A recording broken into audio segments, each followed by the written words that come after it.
When I first saw this car, it barely looked like a car at all. Just a sun-bleached shape sinking into the desert sand. Paint burned away, metal eaten by rust, like time itself had been chewing on it for decades.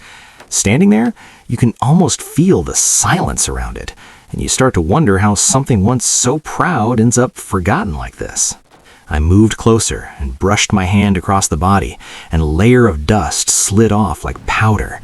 Underneath, there were still hints of its old character, lines and curves that once turned heads on open highways. Have you ever found something abandoned that instantly made you imagine its past life? Tell me in the comments. I always love hearing those stories.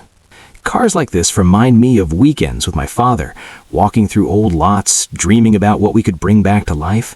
He used to say, every car carries memories of the people who drove it. And as I opened the door and saw the cracked interior, I couldn't help thinking about the hands that once gripped that steering wheel. Getting it out of the sand was the first real challenge. Every inch fought back. Rusted parts groaned, tires dragged, but slowly it started moving. That first bit of progress always feels like a promise. If you enjoy seeing impossible projects like this get a second chance, give the video a like. It really helps keep these stories alive. Once inside the workshop, the real work began. Water washed away years of neglect, and with every rinse, more of the car's identity returned. Under the grime, the metal still had strength. It's amazing how resilient these old machines can be, almost like they're waiting for someone to believe in them again. We stripped it down piece by piece. Rust was ground away in showers of sparks. The engine came out tired and worn, but not defeated.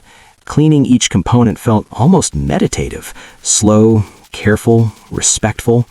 Do you think a car this far gone deserves a full restoration, or should some classics be left as they are? I'm curious what you think. Rebuilding the engine is always my favorite part. There's something deeply satisfying about taking scattered parts and turning them back into a heartbeat. As everything came together, you could sense the car waking up, like it remembered what it was built to do. Fresh primer and paint transformed the body completely. The faded shell gave way to a deep, glossy finish that caught the light in a way it probably hadn't in decades. Watching that transformation never gets old. If you're new here and you enjoy these journeys from ruin to revival, consider subscribing. There's a lot more waiting to be rediscovered. When the restored engine settled back into place, the workshop felt charged with anticipation. The key turned, and for a split second, there was silence. Then, the engine fired to life with a steady, confident rumble. That sound, it's the moment every restoration builds toward. Rolling the car out into the sunlight was like introducing an old friend to the world again. The paint shimmered, chrome reflected the sky, and the interior looked ready for new stories. It's hard to believe this is the same machine we found buried in the sand. Seeing it glide down the road, smooth and strong, reminds me why these projects matter. We're not just fixing metal and rubber, we're preserving history, craftsmanship, and the emotions tied to them. If that idea speaks to you, you might want to subscribe and stay for what comes next.